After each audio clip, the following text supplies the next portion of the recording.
Ahora solicito la participación del diputado Gabriel Ricardo Cuadri de la Torre, quien preside esta Coordinación de Medio Ambiente, Sustentabilidad y Cambio Climático para la presentación de su documento Plan de Trabajo. Adelante, diputado, por favor.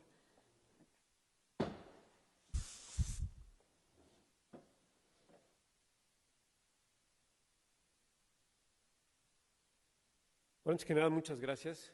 Reconozco el gran interés de nuestro presidente Marco Cortés por el tema. Le agradezco haber impulsado dentro del PAN esta coordinación. Le agradezco a mis colegas diputadas y diputados, a Sandra, a José Luis, su presencia, y desde luego a todos ustedes que nos siguen en las redes. Para mí es un gran honor desde el Partido Acción Nacional trabajar para la sustentabilidad de nuestro país a través de esta coordinación.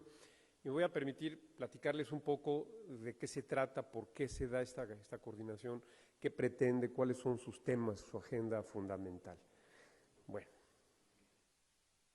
en primer lugar hay que decir que pues el tema ambiental es un tema de bienes públicos, es un tema que en mucho corresponde encabezar acciones colectivas al Estado, desde luego con la cooperación de la sociedad civil organizada y también desde luego del sector privado. Se trata de mantener y acelerar el desarrollo económico al tiempo que se conservan ecosistemas y sistemas biofísicos fundamentales del planeta y se aprovechan los recursos naturales y desde luego también las energías limpias. Todo esto se da en el contexto de una economía globalizada, de tratados comerciales internacionales, multilaterales, que tienen todos dimensiones ambientales en sus textos, en su conjunto de obligaciones, y desde luego también en el contexto de un reacomodo en las relaciones geopolíticas en el mundo, que mucho tienen que ver con el desempeño ambiental, energético de los países. Se trata, en primer lugar, un gran objetivo es transformar el sector energético de tal forma que podamos llegar a mitad del siglo a una economía de cero emisiones netas de gases de efecto invernadero. Es el gran desafío, yo diría quizás el más grande desafío que tiene la humanidad en esta primera mitad del siglo XXI. Conlleva, contrariamente a lo que hace y pretende el gobierno actual de nuestro país, conlleva dejar atrás en algún momento el uso de combustibles fósiles, probablemente hacia mediados de la próxima década, cosa que ya se vislumbra por el advenimiento aceleradísimo de los vehículos eléctricos y el desarrollo de tecnologías de generación de energía limpia, eólica, solar, geotérmica y el hidrógeno. Y desde luego también por el desarrollo de redes eléctricas inteligentes, algo fundamental.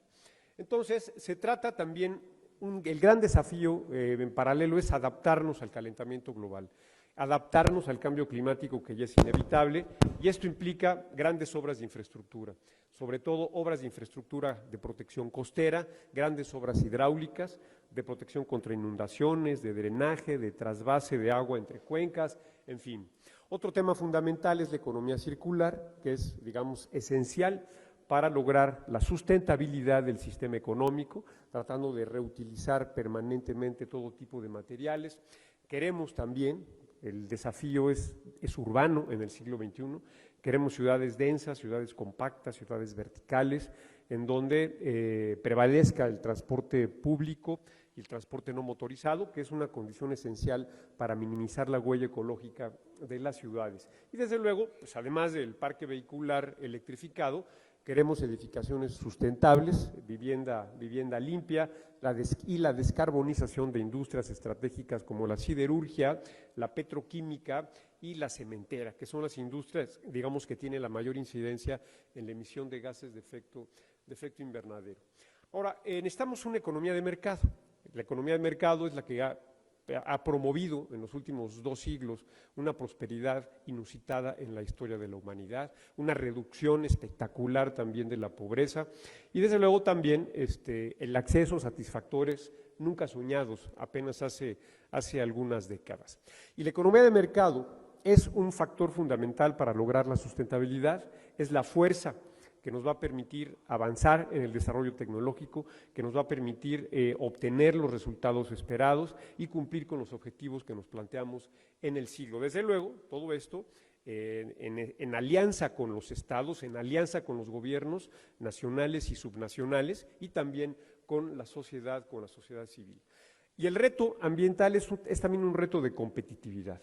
Las economías más sustentables son y serán las economías más competitivas, las que usan con mayor eficiencia los recursos naturales, la energía, que tienen avances tecnológicos, que pueden conquistar rápidamente los mercados, que ser líderes en diferentes tecnologías, por ejemplo, de economía circular, de energía limpia, de desarrollo urbano.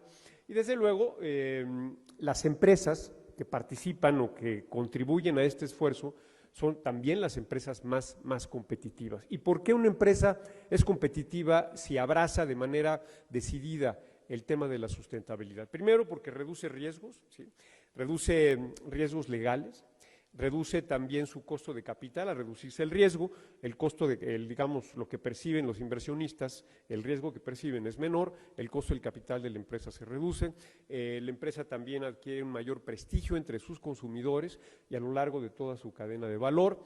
Y la empresa también, desde luego, pues accede a nuevas tecnologías, va innovando por esta presión de sustentabilidad de manera permanente.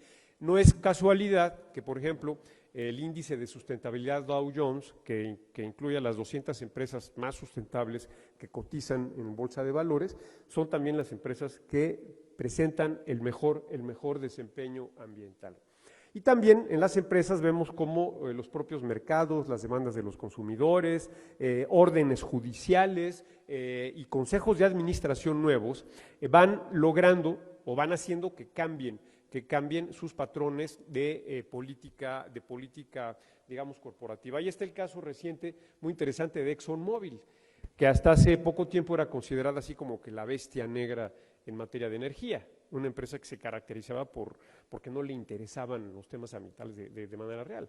Pues resulta que los fondos de inversión, que son accionistas mayoritarios en la empresa, lograron introducir al consejo de administración a 2 directores activistas ambientalistas y han obligado ya a la empresa desde el interior del Consejo de Administración a asumir una estrategia de reducción de emisiones de aquí al año 2050.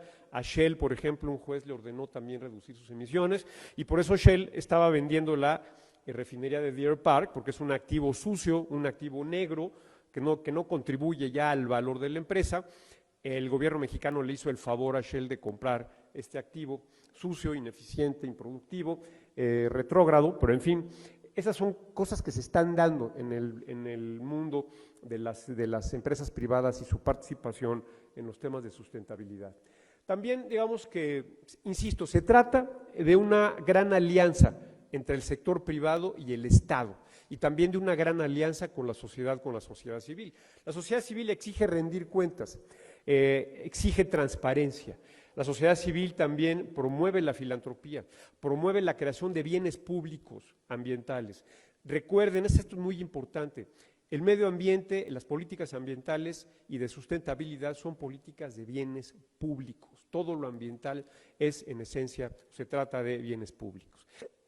Y la sociedad civil, pues también empieza a cambiar, hay una nueva cultura de consumo, que es incipiente, pero que se empieza a desarrollar, de preferir productos y servicios más amigables con el medio ambiente o que no planteen impactos ambientales significativos. Ahí está el caso, por ejemplo, de las empresas de carne, que no es carne, de carne sintética, creada a partir de células madre o de productos vegetales. Una se llama Beyond Meat, otra se llama Impossible Foods, que están creando esta carne, entre comillas, con el mismo poder nutricional y el mismo sabor de la carne, y están siendo objeto de una inversión masiva y de un interés extraordinario en la bolsa de Nueva York, porque es lo que va a permitir sustituir, por lo menos parcialmente, el consumo de carne de res, que es uno de los sectores que más contribuyen tanto al calentamiento global como a la destrucción de la biodiversidad y a la deforestación. Entonces, el cambio en patrones de consumo, el cambio cultural también es fundamental.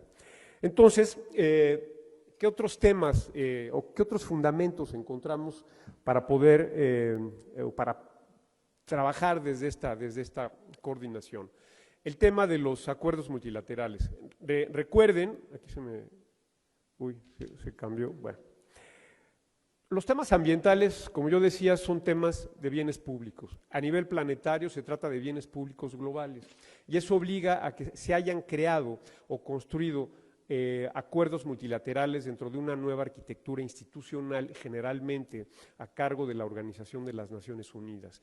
Tal es el caso del Acuerdo de Naciones Unidas sobre Cambio Climático, el Acuerdo sobre Biodiversidad, los acuerdos sobre mares, otro tipo de acuerdos que van, digamos, haciendo que concurran los esfuerzos de los estados, de las naciones, para lograr estos bienes públicos globales. Y los acuerdos comerciales, el Tratado de Libre Comercio de América del Norte, ahora llamado TEMEC, tienen disposiciones ambientales muy claras. De hecho, una de las fuerzas que desató el desarrollo de la política y de la institucionalidad ambiental en México, pues fue la firma del Tratado de Libre Comercio y su puesta en marcha en 1994, eso yo creo que nadie lo puede negar.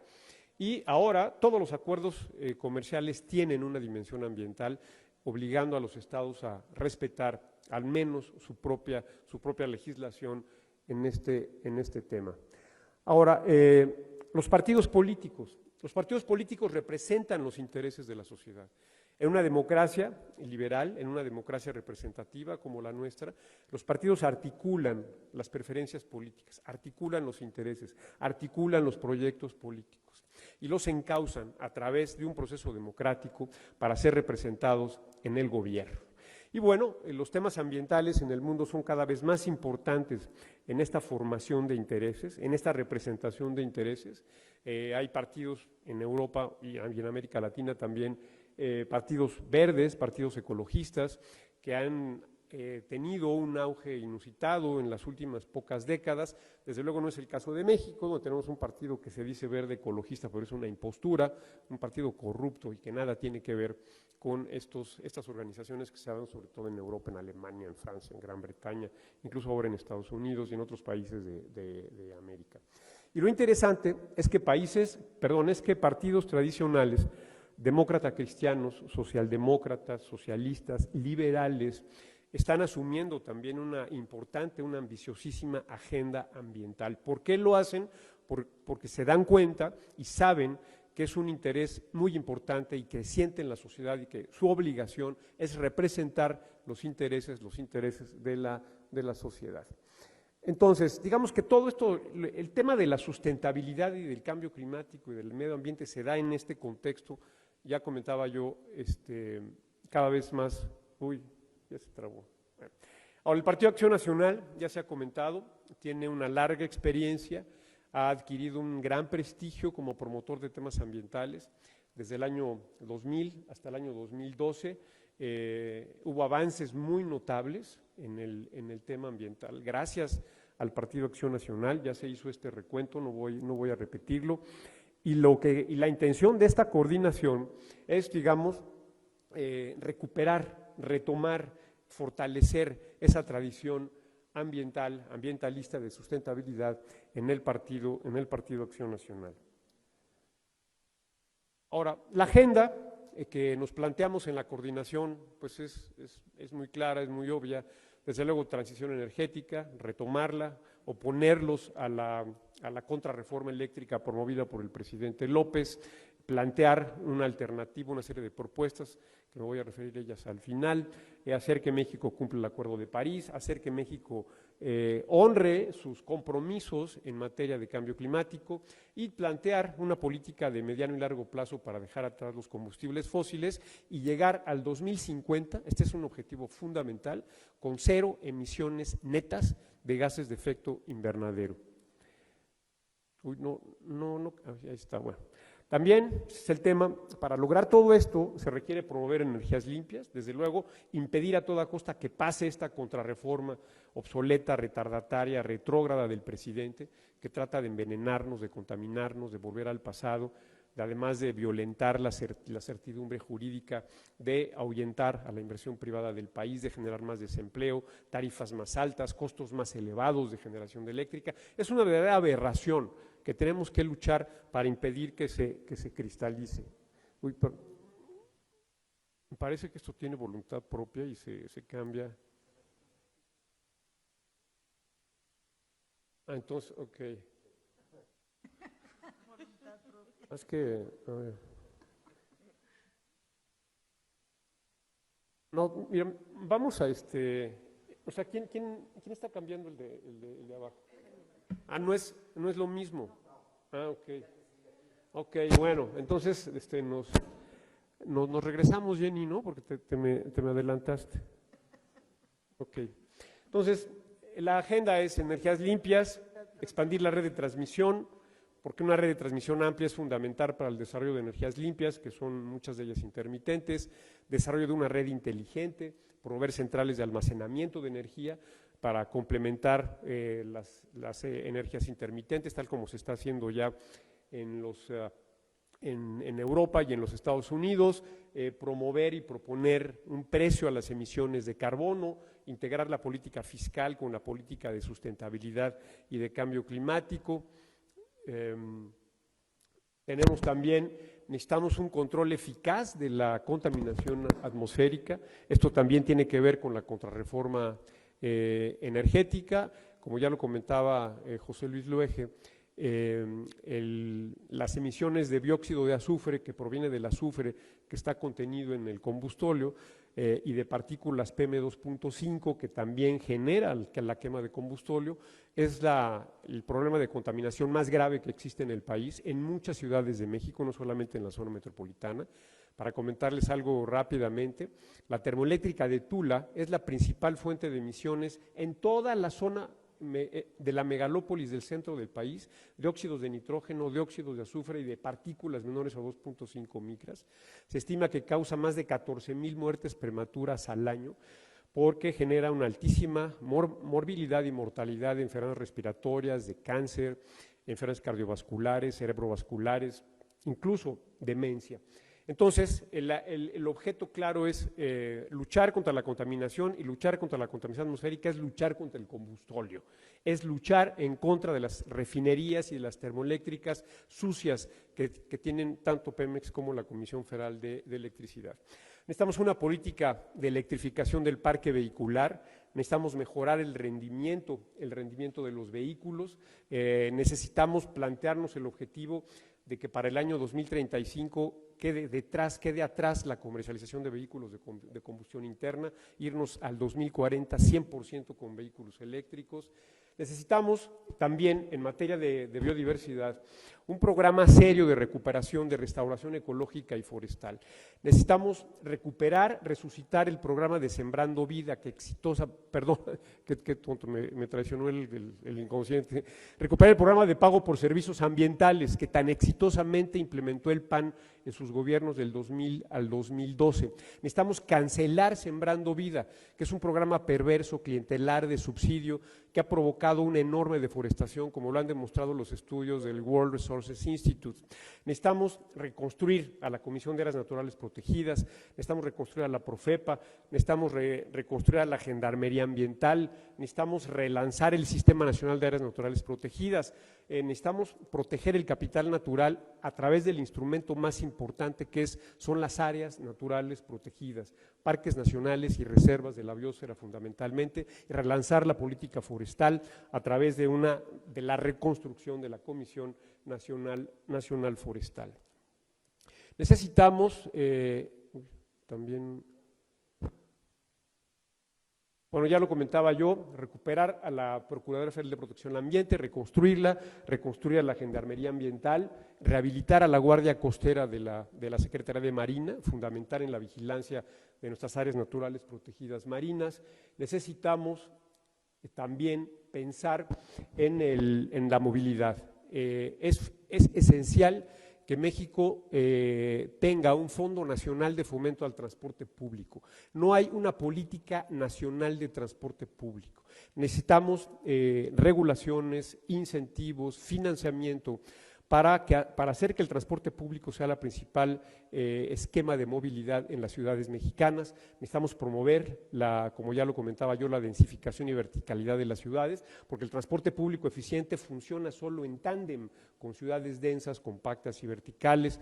Necesitamos restituir el fondo metropolitano y algo que se ha perdido recientemente, que es que el gobierno utilizó los recursos del FONADIN, que era el fideicomiso en Banobras, a través del cual se financiaban las obras y los equipamientos de infraestructura ambiental, de transporte y movilidad en los municipios. El presidente López usó todo ese dinero para comprar la refinería de Deer Park en Texas. Entonces resulta que los gobiernos estatales y municipales en México se han quedado sin el instrumento fundamental para financiar plantas de tratamiento, sistemas de agua, transporte público y otra infraestructura ambiental fundamental. Entonces, en materia de agua, es clarísima la necesidad de una política para detener y revertir la sobreexplotación. En México hay más de 115 acuíferos sobreexplotados, fundamentalmente por la agricultura de riego. Es necesario institucionalizar, darle eficiencia, transparencia a la operación de los organismos operadores de agua. Se necesita algún ente regulador, algún sistema que regule a los organismos de operadores de agua municipales. Hay que ampliar los presupuestos de la CONAGUA para infraestructura hidráulica, sobre todo para tratamiento de aguas residuales, y desde luego necesitamos un programa serio en contra de la contaminación de los recursos hídricos del país, de nuestros ríos, lagos y aguas costeras. La economía circular, un tema también fundamental, hay que promoverla, promoviendo el financiamiento privado, fíjense, financiamiento privado como en Europa, como en Alemania y otros países, que se hagan cargo a través de un sistema de responsabilidad extendida del acopio, recolección, separación, aprovechamiento y reciclaje de sus propios empaques, envases y embalajes. No se vale que una empresa de productos de consumo lance al mercado empaques o envases que no son reciclables, que tienen un impacto ambiental muy considerable y que le transfiera el costo de manejar todo eso a la sociedad o bien a los gobiernos municipales. Entonces, la idea es que se hagan cargo de sus desechos a través de sistemas de recolección, aprovechamiento y reciclaje, tal como por ejemplo ocurre con el PET actualmente en el caso de una empresa que se llama Ecose. Entonces, la idea es extender todo esto a todos los materiales, no solamente al PET, sino a todo tipo de plásticos, de materiales compuestos. Por eso, por cierto, estamos ahorita en la Comisión de Cambio Climático y Sustentabilidad de la Cámara de Diputados, promoviendo estos cambios a la Ley de Economía Circular para introducir el tema de la responsabilidad extendida de las empresas y que se cree un gran mecanismo de financiamiento, de operación y de logística, junto con los separadores o los recolectores informales, que son los pepenadores, que son como se les dice en México, lo cual tiene una gran dimensión social, para que ellos se encarguen de sus propios residuos y, como yo decía, no se los transfieran a la sociedad o a los gobiernos locales. El tema de los residuos es muy importante, hay que promover rellenos sanitarios de calidad, donde se aproveche el metano para generar energía, como ocurre en Aguascalientes, como ocurre en Monterrey, y creo que son los dos únicos lugares donde se aprovecha el metano para generar energía en México de los rellenos sanitarios. Y desde luego necesitamos sistemas industrializados para el aprovechamiento de los residuos, de la basura, para generar energía directamente con la basura, sobre todo con los residuos que no son reciclables, que no son degradables.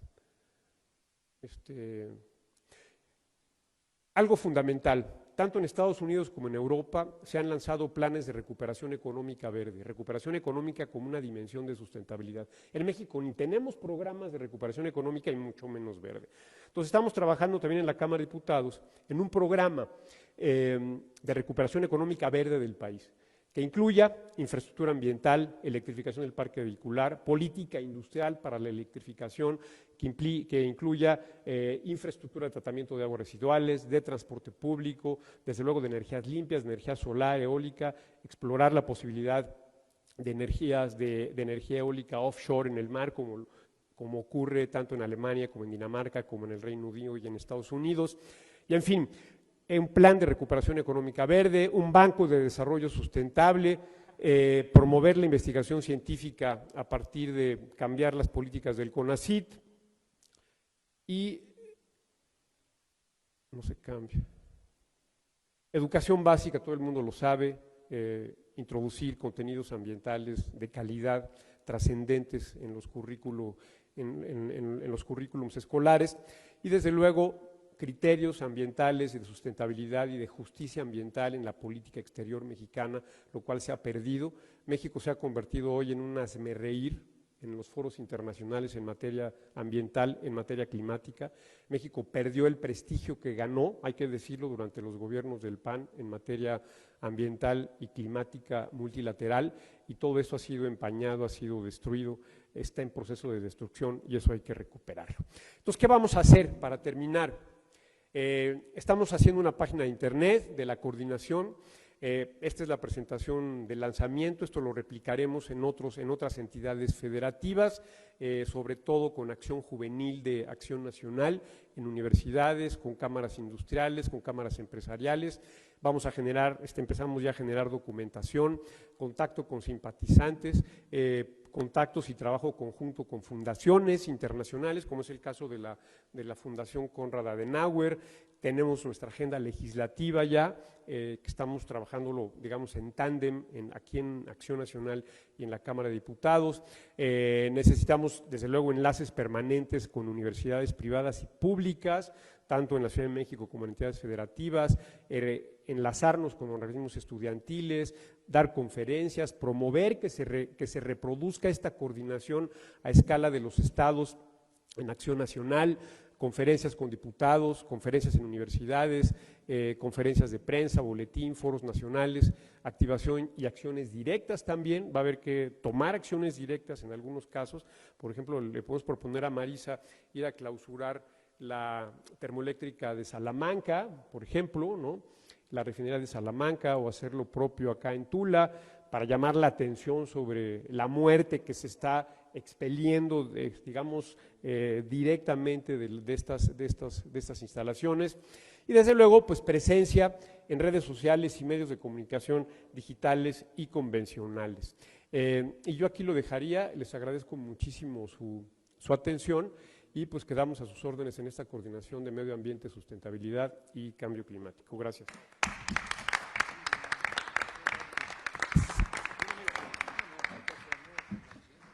Muchas gracias, diputado Gabriel Cuadri. Antes de hacer la declaración de la instalación formal de la comisión de la coordinación, quisiera preguntar a nuestros distinguidos invitados y que están presentes en el presidium si alguien de ustedes quiere participar. Bien, si no es así, entonces cedo la palabra a nuestro presidente Marco Cortés para que haga la declaratoria de la instalación de la coordinación. Adelante. Muchas gracias. Pues primero, nuevamente felicitarte, mi querido Gabriel, por esta presentación, por este programa de trabajo de la coordinación tan completo para gobiernos estatales, municipales, de Acción Nacional, y para proponerle al gobierno federal, así como también en materia legislativa. Te felicito por ello y además a todos los integrantes de esta coordinación de medio ambiente de Acción Nacional, que con su expertise sin duda van a contribuir para que tengamos una agenda seria y que además dé resultados. Gracias a cada una y a cada uno de ustedes. Y a las y los legisladores de Acción Nacional que están aquí presentes, les pedimos que hagan suya esta agenda y la impulsemos dentro de la Cámara de las y los Diputados. Y con esto entonces, hoy 31 de enero, el lunes 31 de enero del 2022, daríamos formalmente instalado este Consejo de Medio Ambiente y de Sustentabilidad a cargo de nuestro amigo Gabriel Cuadri. Muchas felicidades y enhorabuena.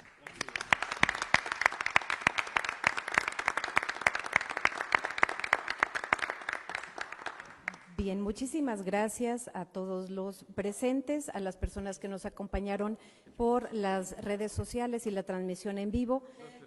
Muchísimas gracias. Si nos